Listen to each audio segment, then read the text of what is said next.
ఏవండోయ్, ఇవన్నీ మా చెట్టుకు కాసిన సీతాఫలాలండి.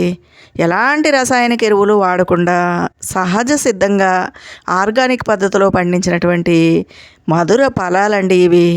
మరి ఈరోజు ఈ సీతాఫలాల్ని మేము ఏ విధంగా హార్వెస్ట్ చేసాము అనేది ఈ వీడియోలో మీకు నేను చూపించేస్తానండి. అంతేకాకుండా అసలు సీతాఫలాలకి ఆ పేరు ఎలా వచ్చింది అనే విషయంతో పాటు, సీతాఫలాలకు చెందిన ఒక చిన్న నీతి కథతో పాటు, సీతాఫలాలు మనం తినడం వల్ల వచ్చేటటువంటి హెల్త్ బెనిఫిట్స్ గురించి కూడా మీకు వివరించేస్తానండి.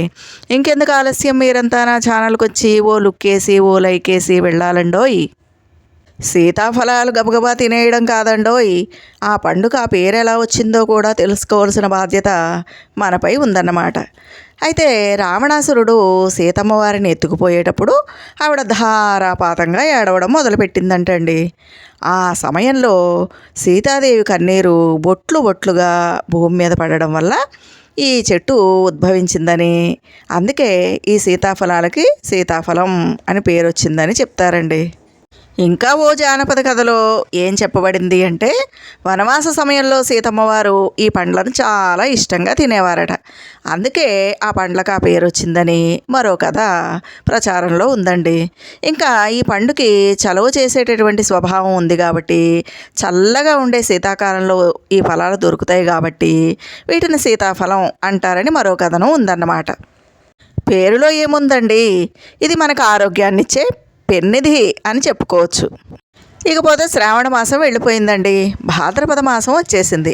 వినాయకుడికి పాలవెల్లిగా మనం వేలాడదీసినటువంటి పచ్చి సీతాఫలాలు వారం రోజులకల్లా తీయగా మారిపోయి మనల్ని నోరు ఊరిపోయేలా చేస్తున్నాయండి.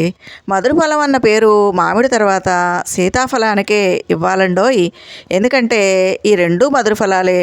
రెండు చాలా తీయగా రుచిగా ఉండడం మాత్రమే కాకుండా ఎన్నో ఆరోగ్య ప్రయోజనాలని మనకు అందిస్తాయన్నమాట.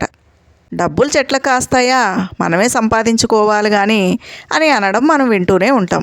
అదేవిధంగా ఆరోగ్యం బజార్లో దొరుకుతుందా, మనమే చెట్లను పెంచుకుని మరీ సంపాదించుకోవాలి కానీ, ఇది నేను చెప్తున్న మాట అండోయ్, తప్పకుండా పాటించాలి మరి.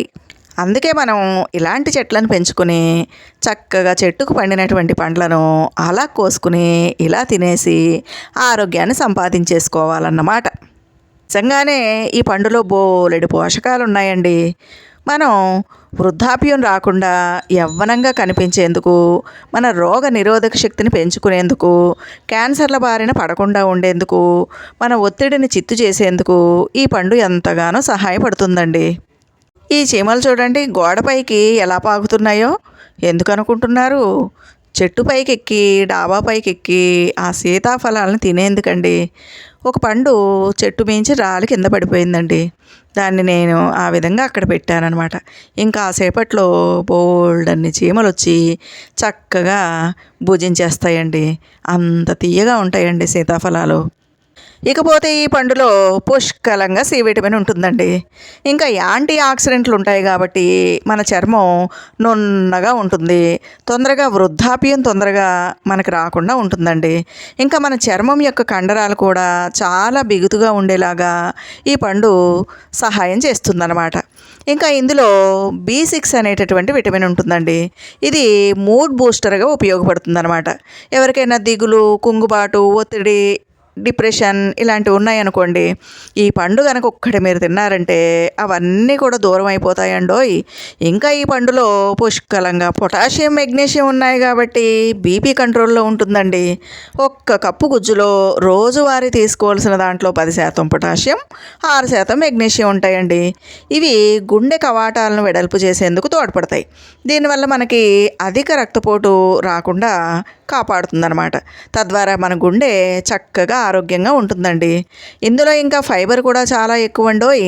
చక్కని జీర్ణ వ్యవస్థకు ఈ ఫైబర్ మనకు ఉపయోగపడుతుంది. ఇంకా సీతాఫలంలో ఉండేటటువంటి కరిగే పీచులు, అదేనండి డైటరీ ఫైబర్, మంచి బ్యాక్టీరియా పెరగడానికి, తద్వారా జీర్ణక్రియ సక్రమంగా జరగడానికి కూడా ఉపయోగపడుతుందన్నమాట. ఇంకా ఈ పండు తినడం వల్ల క్యాన్సర్ల బారిన పడకుండా ఉంటారంటండి. ఇంకా మూత్రాశయం, రొమ్ము, పొట్ట, పెద్దపేగు క్యాన్సర్లు నివారించడంలో ఈ పండు చాలా బాగా ఉపయోగపడుతుంది. ఇందులో ఉండేటటువంటి ఇంకా ఈ పండు తినడం వల్ల మన శరీరంలో ఎక్కడైనా దీర్ఘకాలికంగా వాపులు ఉంటే గనక అవన్నీ తగ్గిపోతాయంటండి. సాధారణంగా మనం సీతాఫలాల్ని ఆకుపచ్చ రంగులోనే చూస్తూ ఉంటామండి. ఆకుపచ్చ రంగు పొట్టు, తెలుపు రంగు గుజ్జు, నలుపు రంగు గింజలతో చూస్తూ ఉంటాం. కానీ ఈ మధ్యకాలంలో ఎరుపు రంగులో ఉండేటటువంటి కస్టర్డ్ యాపిల్స్ కూడా దొరుకుతున్నాయండి. అదేవిధంగా ఊదా రంగులోనూ, పర్పుల్ కలర్లోనూ, నారింజ గులాబీ కలపోతుగా ఉండేటటువంటి పింక్ బ్లష్ కలర్స్ కూడా మనకు దొరుకుతున్నాయి అన్నమాట. ఇకపోతే ఈ పండ్లు ఉష్ణమండలం, సమశీతోష్ణ మండల ప్రాంతాల్లో బాగా పండుతాయండి. ఈ పండ్లను నేరుగా మనం తినచ్చు, లేదంటే జ్యూసులు కానీ, స్మూతీలు కానీ, ఐస్ క్రీములు కానీ, మిల్క్ షేకులు కానీ తయారు చేసుకుని తాగొచ్చండి. ఇకపోతే స్వీట్స్ తయారీలో కూడా దీని గుజ్జును వాడుతూ ఉంటారండి. వీటి గింజలను అయితే తలకి నూనెగా వాడుకుంటారండి. ఎందుకంటే ఈ గింజల నూనె రాయడం వల్ల పేలిపోతాయండోయ్. మా చిన్నప్పుడైతే ఈ గింజల్ని బాగా పొడి చేసి తలకి కొబ్బరి నూనెలో కలిపి రాసేవారండి. అలా రాయడం వల్ల తలలో పేలు ఉంటే కనుక అవన్నీ పోతాయని పెద్దవాళ్ళు ఈ గింజలను కూడా పారేయకుండా ఉపయోగించేవారు అనమాట. ఇంకా చర్మ సంబంధమైనటువంటి సౌందర్య ఉత్పత్తుల్లోనూ ఈ గింజల్ని ఉపయోగిస్తారండి. ఇంకా గాయాలకి ఈ గింజల పొడి బాగా ఉపయోగపడుతుందన్నమాట. ఈ ఆయిల్ని గాయాలు మానడానికి కూడా వాడతారండి. ఈ సీతాఫలాన్ని చక్కెర ఫలం అని కూడా పిలుస్తారండి. ఎందుకంటే చక్కెర ఎంత తీయగా ఉంటుందో దీని గుజ్జు కూడా అంత తీయగా ఉంటుందన్నమాట. అంతేకాకుండా సీతాఫలం మాత్రమే కాకుండా రామాఫలం, లక్ష్మణ ఫలం, హనుమ ఫలం అనే పండ్లు కూడా మనకి మార్కెట్లో ఈ మధ్య దొరుకుతున్నాయండి. ఈ సీతాఫలం మనకి 3 నెలల వరకు దొరుకుతుందండి. అంటే శీతాకాలం వెళ్ళిపోయేంత వరకు కూడా ఈ ఫలాలు మనకి చక్కగా దొరుకుతాయండి. కాకపోతే ఈ సీతాఫలం, రామఫలం, లక్ష్మణ ఫలం అన్నీ చూడడానికి ఇంచుమించు ఒకే రకంగా ఉన్న వాటి రుచి, వాసనలో మాత్రం కొంచెం తేడా ఉంటుందండి. మనకి శీతాకాలం వచ్చిందంటే టక్కున గుర్తొచ్చే పండు ఈ సీతాఫలం అండి. మనకి ఇంచుమించుగా 3 నెలల పాటు, అంటే ఇంచుమించుగా శీతాకాలం వెళ్ళేంత వరకు కూడా మనకి పుష్కలంగా ఈ పండ్లు దొరుకుతాయండి. ముఖ్యంగా అడవుల దగ్గరగా ఉన్న ప్రాంతాల్లో గిరిజనులు అడవుల్లోంచి కోసుకొచ్చి మరి ఈ పండ్లను అమ్ముతూ ఉంటారండి. మనం ఇంట్లో పండించుకుని తిన్నా మంచిదే, బయట దొరికినటువంటి గిరిజనులు తెచ్చేటటువంటి పండ్లను కొని పిల్లలకు పెట్టినా మంచిదేనండి. మనకి ఎన్నో రకాల హెల్త్ బెనిఫిట్స్ వస్తాయి అన్నమాట.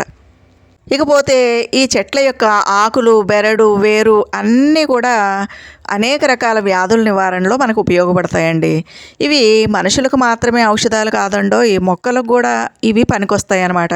ముఖ్యంగా ఈ సీతాఫలం ఆకులు చీడపీడలను అరికట్టేటటువంటి శక్తి కలిగినటువంటి ఆకులండి. ఈ ఆకులను కోసి మనం అప్పుడప్పుడు గనక చక్కగా మట్టిలో కప్పిపెట్టామంటే చీడపీడలు రాకుండా, క్రిమికీటకాలు రాకుండా మొక్కలను సంరక్షించుకున్న వాళ్ళం అవుతామండి. మరి సీతాఫలాలకి పైన ఈ విధంగా బూజు ఉంటుందండి. వీటిని పండబెట్టే ముందు మనం ఈ విధంగా శుభ్రం చేసేయాలి. ఒక మంచి కొత్త బ్రష్ తీసుకుని ఈ విధంగా మనం శుభ్రం చేసుకోవాలండి. చూసారు కదా, ఇలా శుభ్రం చేసి పెట్టుకుని అప్పుడు మనం వీటిని మగ్గబెట్టుకోవాలండి. ఇంకా ఈ సీతాపండ్ల ఆకుల్ని మా చిన్నప్పుడు ఎవరికైనా సెగ్గడ్డలు వేస్తే ఆకులను మెత్తగా నూరి కట్టుకట్టేవారండి. ఈ ఆకుల కషాయాన్ని రోజు తాగినట్లయితే బరువు తగ్గుతారంటండి. ఇంకా షుగర్ కూడా కంట్రోల్లో ఉంటుందంట. అలాగే జలుబును కూడా తగ్గిస్తుందంటండోయ్. కాకపోతే ఈ పండుని జ్యూసులు చేసుకుని తాగకుండా అచ్చంగా అలాగే తిన్నట్లయితే మన జీర్ణశక్తికి చాలా మంచిదండి. ఇంకా కొంతమంది పిల్లలు బలహీనంగా ఉంటారండి. అలాంటి పిల్లలకి చక్కగా ఈ గుజ్జు తీసి, గింజలు తీసేసి, దాన్ని రసంలాగా చేసి, దానికి పాలు కలిపి పిల్లలకు తాగిస్తే వాళ్ళు శక్తివంతులు అవుతారండి. అలాగే ఎదిగే పిల్లలకి రోజు 2 పండ్లు కనుక మనం తినిపించినట్లయితే వాళ్ళకి దీంట్లో కాల్షియం ఉంటుంది కాబట్టి వాళ్ళ బోన్స్ చాలా స్ట్రాంగ్గా అవుతాయి. ఇంకా ఐరన్ ఉంటుంది కాబట్టి రక్తహీనత సమస్య లేకుండా ఉంటుందండి. ఇంకా మలబద్ధకంతో బాధపడే వాళ్ళు రోజు ఈ పండు తిన్నట్లయితే వాళ్ళకి ఫ్రీ మోషన్ అవుతుందండి. ఇంకా డైటింగ్ లాంటి నియమాలు పాటించే వాళ్ళు కూడా నిరభ్యంతరంగా ఈ పండు తినచ్చని డాక్టర్స్ చెప్తూ ఉంటారండి. ఈ సీతాఫలం గుజ్జు మనం తిన్నప్పుడు మన శరీరంలో ఉండేటటువంటి క్రిములు, వ్యర్థ పదార్థాలు వీటన్నిటిని బయటికి పంపించేస్తుందంటండి. ఇంకా ఈ ఆకుల్ని మెత్తగా నూరి రాయడం వల్ల, దాంట్లో కొంచెం పసుపు కలిపి మరీ రాయడం వల్ల గాయాలు, గజ్జి, తామర, ఇంకా చర్మ సమస్యలు ఇవన్నీ కూడా పోతాయంటండి. ఇంకా ఈ ఆకులు మెత్తగా నూరి బోరిక్ పౌడర్తో కలిపి మంచం మూల కుర్చీ మూలల్లో ఉంచినట్లయితే నల్లులు బెడద ఉండదంటుండోయ్.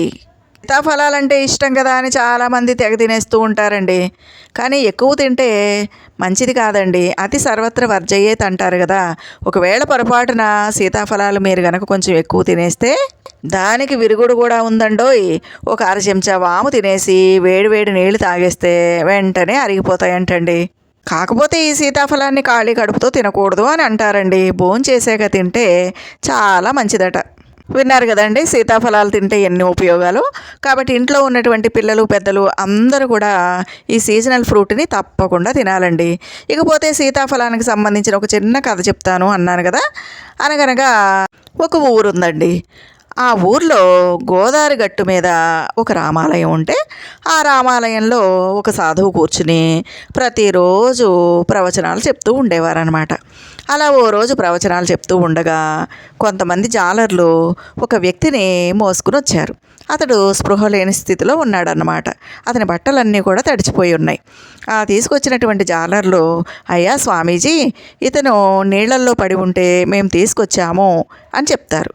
కాసేపు సేద తీరిన తర్వాత ఆ అబ్బాయికి స్పృహ వస్తుంది. అప్పుడు సాధువు, ఏం నాయనా, ఏ విధంగా పడ్డావు, పొరపాటున జారి పడ్డావా గోదావరిలో అని అడుగుతాడు.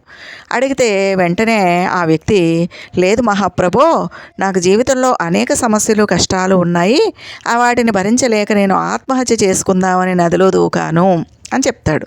చెప్తే సరే నాయన, జరిగింది ఏదో జరిగింది, చాలా నీరసంగా బలహీనంగా ఉన్నావు, ఇదిగో ఈ సీతాఫలం తిను అని చెప్పి బాగా పండినటువంటి ఒక సీతాఫలాన్ని ఇస్తారు ఆ సాధువు. వెంటనే ఆ వ్యక్తి ఆకలితో ఉన్నాడు కాబట్టి గబగబా ఆ సీతాఫలాన్ని తినేస్తాడు. తర్వాత సాధువు, నాయన సీతాఫలం ఎలా ఉంది అని అడుగుతారు. అడిగితే ఆ వ్యక్తి, చాలా బాగుంది స్వామీజీ అని చెప్తారు. మరి పండును మాత్రమే తిన్నావు కానీ గింజలు ఎలా ఉమ్మేసావెందుకు, వీటిని కూడా తినచ్చు కదా అని అడిగారు. వెంటనే ఆ వ్యక్తి నవ్వి, అయ్యో స్వామి, ఎన్నో చదువులు చదివిన మీకు ఈ మాత్రం తెలియదా, సీతాఫలం గుజ్జును తింటారు కానీ గింజలు తినకూడదు కదా, మంచిది కాదు కదా, అందుకే ఉమ్మేశాను అని చెప్తాడు. వెంటనే ఆ సాధువు, సరే నాయన, మరి సీతాఫలాలు తినేటప్పుడు నీకు గింజలు అడ్డం వచ్చాయి కదా, మరి సీతాఫలం తినడం మానేయలేకపోయావా, ఎందుకు తిన్నావు అని అడుగుతారు. దాంతో అతను నవ్వి, అయ్యో, ఇంత తీయటి పండుని ఆ గింజలు అడ్డొచ్చాయని తినడం మానేస్తావా స్వామీజీ, అందుకే ఆ గింజల్ని పక్కకు తీసి మరీ తినేశాను అని చెప్తాడు. వెంటనే ఆ స్వామీజీ, నాయనా, మన జీవితం కూడా అంతే, కష్టాలు సుఖాలు అన్నీ వస్తూ ఉంటాయి, వాటిని జయించాలి. కష్టాలు వచ్చినప్పుడు వాటిని మనం అడ్డు తొలగించుకొని జీవితంలో సమస్యల్ని దాటుకుంటూ ముందుకు వెళ్ళాలి. అప్పుడే మనకి తీయటి సీతాఫలం గుజ్జు లాంటి మంచి జీవితం మనకు లభిస్తుంది అని చెప్తారనమాట. దాంతో అతను పశ్చాత్తాపడి, సరే స్వామీజీ, ఇంకెప్పుడు నేను ఇలాంటి ఆత్మహత్యా ప్రయత్నాలు చేయను, ఎన్ని కష్టాలు వచ్చినా ఎదురొడ్డి విజయం సాధిస్తాను, జీవితంలో నేను ముందుకే వెళ్తాను అని చెప్పి ముందుకు వెళ్ళిపోతాడనమాట. విన్నారు కదండి ఈ కథ. మరి నిజమే కదండి. మరి ఈ సీతాఫలాల కథ మీకు నచ్చితే లైక్ చేయండి, షేర్ చేయండి, నా ఛానల్కి సబ్స్క్రైబ్ చేయండి. ఇకపోతే సీతాఫలాల్ని అందరూ తప్పనిసరిగా తినండి.